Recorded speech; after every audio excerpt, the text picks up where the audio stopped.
e batizando, a Bíblia vai nos dizer que Jesus aparece.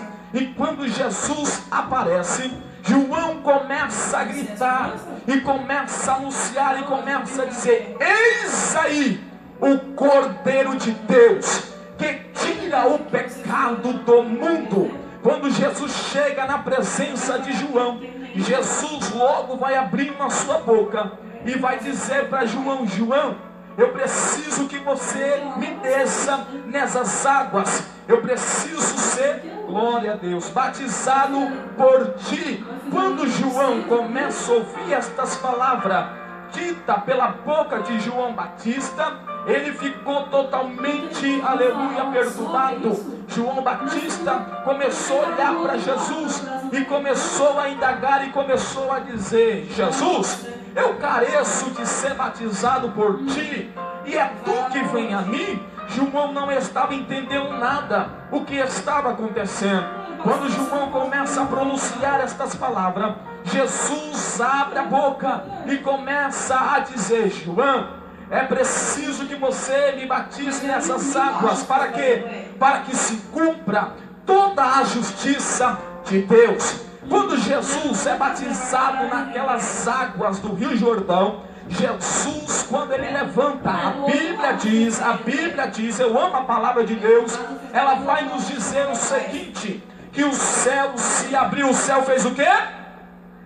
O céu se abriu. O Espírito Santo desceu sobre Jesus como forma corpórea de uma pomba, repousou sobre Jesus, e lá do céu Deus abre a sua boca e começa a dizer: este é o meu filho amado, a quem eu me comprazo. A Bíblia vai nos dizer que depois do batismo de Jesus, depois que o Espírito Santo de Deus desceu com forma corpórea de uma pomba e repousou sobre Jesus, depois que Deus pronunciou estas palavras, o Espírito Santo levou Jesus, conduziu Jesus, aleluia, pelo deserto. Quando Jesus está no deserto, a Bíblia vai nos dizer que Jesus ficou 40 dias e 40 noites sem beber e sem comer. Quando Jesus passou o período de 40 dias e 40 noites sem comer e sem beber, a Bíblia diz que o diabo apareceu. Para quê? Para tentar Jesus. E o diabo, sabendo que Jesus estava com fome, pois Jesus já tinha, aleluia, passado 40 dias e 40 noites sem comer e sem beber, o diabo começa a olhar para Jesus e começa a dizer: Jesus, se tu és o Filho de Deus, transforma estas pedras em pães. Quando Jesus ouve aleluia, as palavras do diabo, Jesus, sabendo que o diabo estava usando a Bíblia, Deus também, Jesus, usa a palavra de Deus, dizendo: nem só de pão viverá o homem, mas de toda a palavra que sai da boca de Deus. A Bíblia diz que o diabo não se deu por vencido pela primeira vez.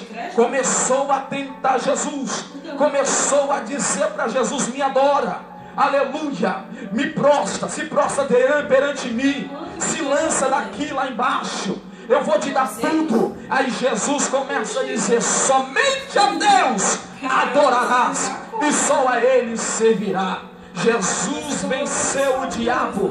Depois que Jesus venceu o diabo, os anjos veio e, aleluia, e deu comida para Jesus, e Jesus se alimentou e venceu o adversário.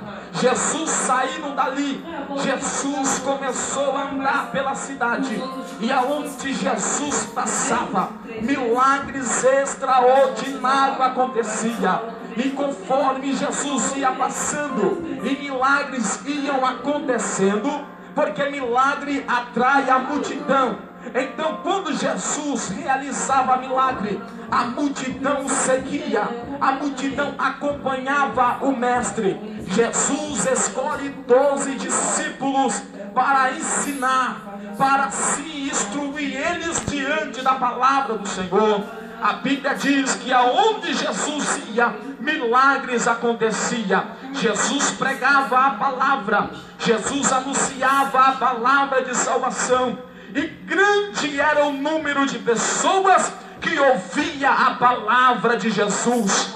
Glória a Deus. A Bíblia também vai nos dizer que nas pregações de Jesus, meus amados e queridos irmãos, muitas das vezes Jesus pregava e anunciava a palavra de Deus através de parábolas. Jesus pregava muitas das vezes por intermédio de parábola. Eu parei para perguntar para Deus e falar: Deus, o porquê que o Senhor pregava por muitas vezes por parábolas? Porque se os irmãos lerem a Bíblia, nos 4 evangelhos, Mateus, Marcos, Lucas e João, você vai encontrar a Bíblia Sagrada dizendo sobre algumas pregações de Jesus, e ele falando acerca de parábola. Então eu parei para perguntar para Deus e falei: Deus, qual era o motivo, qual era o objetivo que o Senhor pregava, contando história, contando acerca de...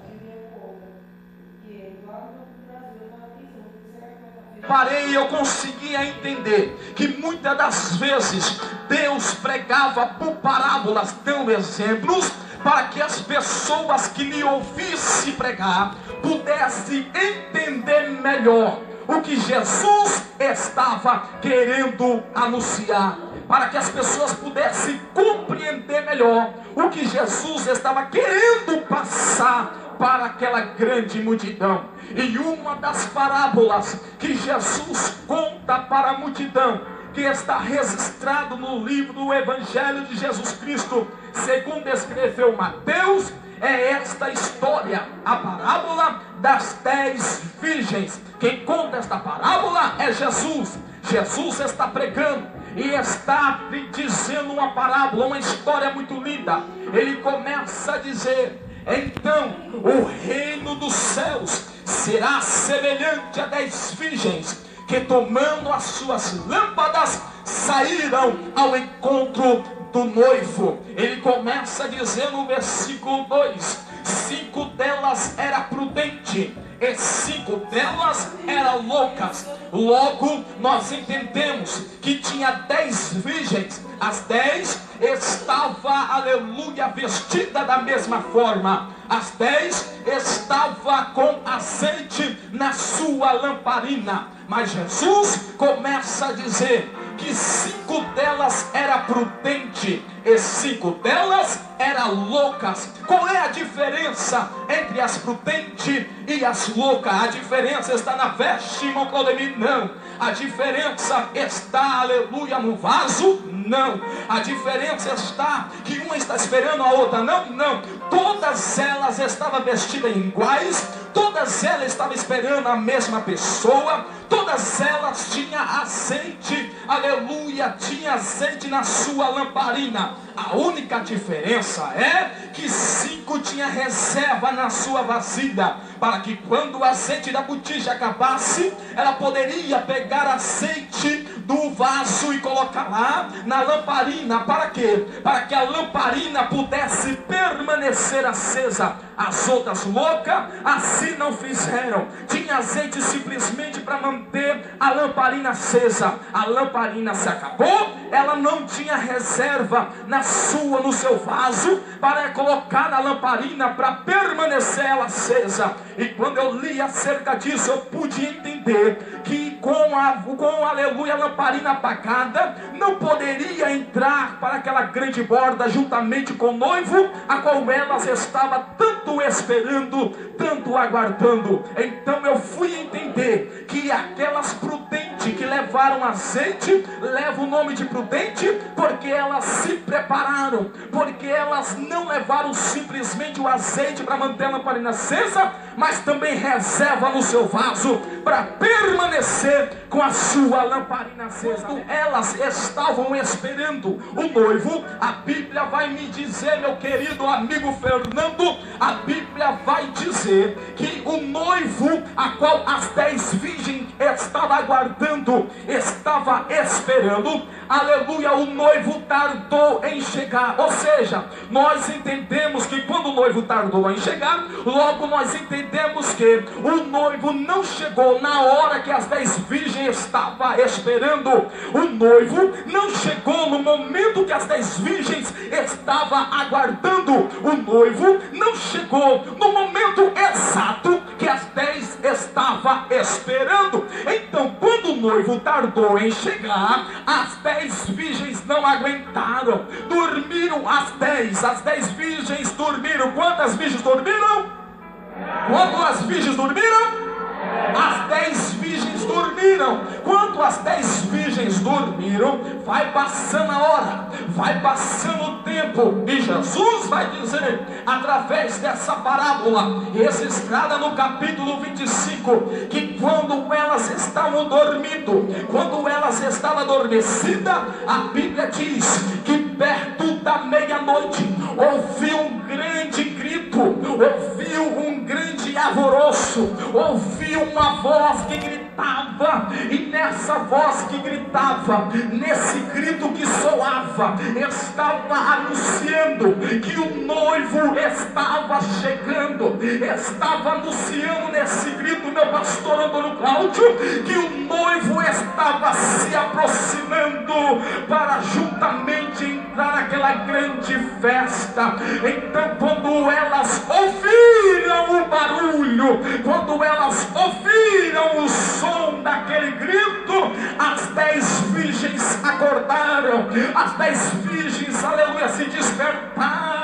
Mas houve um grande desespero quando isso aconteceu, porque as 5 prudentes estavam com a sua lamparina acesa, porém as 5 loucas, que não tinham levado reserva, estavam com a sua lamparina apagada. Então um grande desespero bateu no coração daquelas 5 loucas, porque elas sabiam que não poderia entrar juntamente para aquela festa, para aquela borda, juntamente com o noivo, com a sua lamparina apagada.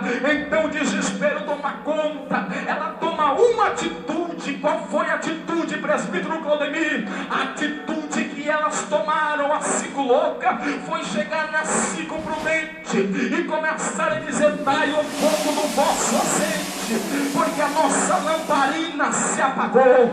Quando aquelas 5 prudentes ouvem esta indagação, estas palavras ditas pela boca das 5 loucas, elas ficaram, aleluia, elas ficaram nervosas e começaram a dizer: não é justo que falte a vós e a nós também. Sabe que as 5 prudentes estavam querendo dizer para as 5 loucas: nós tivemos tempo suficiente para nos preparar, nós tivemos tempo suficiente para comprar azeite, para manter a nossa lamparina acesa. Elas estavam querendo dizer isto: olha, nós tivemos tempo, não é justo. Agora vai antes aqueles que vendem e comprai para vós. A Bíblia vai nos dizer, meus amados e queridos irmãos, que as 5 loucas, minha amiga Gleice Vilela, as 5 loucas, ouvindo aquelas palavras, elas correram para aqueles que vendiam azeite. Quando elas foram comprar azeite, quando elas chegaram no lugar onde elas outrora estavam, juntamente com as 5 prudentes, o desespero toma conta. Por quê? Porque as 5 prudentes que outrora elas deixaram ali para comprar azeite, já não mais estava no local onde ela tinha deixado. Então elas chegaram a uma conclusão. Que conclusão foi essa? A conclusão é que as 5 prudentes que estavam com a sua lamparina acesa entraram juntamente com o noivo para a grande festa, para a borda.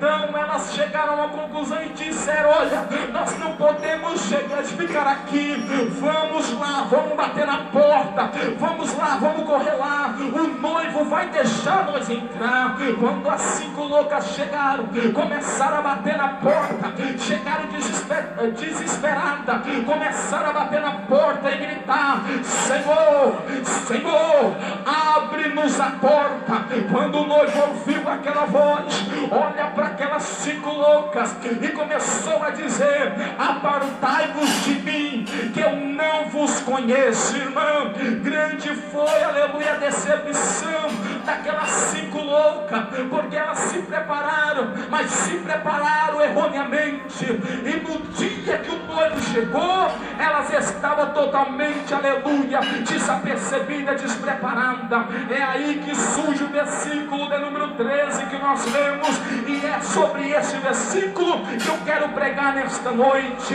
O versículo 13 começa a dizer: portanto, vigiai, porque não sabeis o dia e nem a hora em que o Filho do Homem há de vir. Sobre esse versículo Deus me deu o tema, e o tema que eu quero colocar para essa mensagem é: acorda, igreja, porque é chegado o grande dia. Olhe para essa pessoa que está do teu lado e diga para ele, diga para ela: acorda, igreja, é chegado o grande dia. Todos em alto e bom som vai dizer: acorda, igreja, é chegado o bom dia. Vamos lá. Mais uma vez, toda a igreja em 1, 2, 3. 1, 2, 3. Oh, glória! Acorda, igreja, pois é chegado o grande dia. Jesus começa a dizer: assim como foi esta poderosa parábola, assim também será a vinda de Jesus sobre as nuvens com poder e grande glória. Jesus pregou a palavra da verdade, Jesus anunciou a palavra da verdade. Jesus veio a este mundo, pregou a palavra, morreu na cruz do Calvário. Ao terceiro dia Jesus ressuscitou, e ele gritou para todos ouvir, dizendo: todo poder foi me dado no céu e na terra.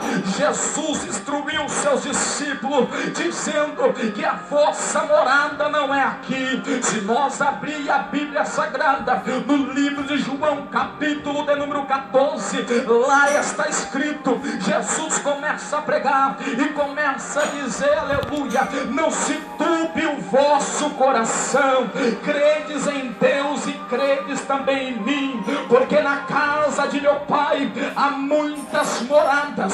Se não fosse assim, eu não vos teria dito: vou eu preparar um lugar para onde eu estiver, vós estejais também. Jesus está dizendo, meus amados e queridos irmãos, que a nossa moradia, a nossa morada não é aqui na terra. Nós estamos aqui nessa terra, nós estamos aqui neste lugar apenas de passagem, porque nós temos um passaporte carimbado, registrado, para morar nas mansões celestiais. Oh glória! Só quem tem a certeza que vai chegar nas mansões celestiais, levante a mão e dê um glória gostoso para Jesus de Nazaré. Quando eu falo sobre esta palavra, eu, aleluia, começo a pensar que tem muitos que estão dormindo o sono da indolência, muitos estão desapercebidos, muitos estão brincando com uma coisa séria, e quem mexe com fogo acaba se queimando. Tem muitos que estão dentro da igreja, mas estão levando uma vida de aparência,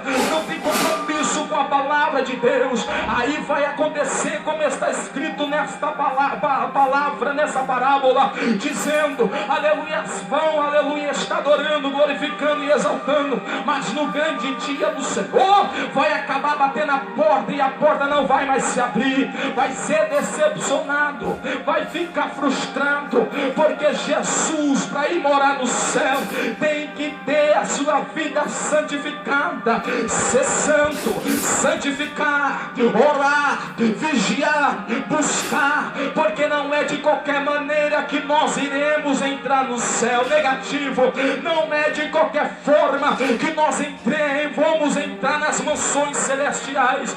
Jesus, ele nos fala que aquele que lavar a sua vestidura do sangue do Cordeiro, ou seja, viver uma vida separada, purificada, santificada, quando a trombeta soar, eles vão ouvir o som da trombeta, e nós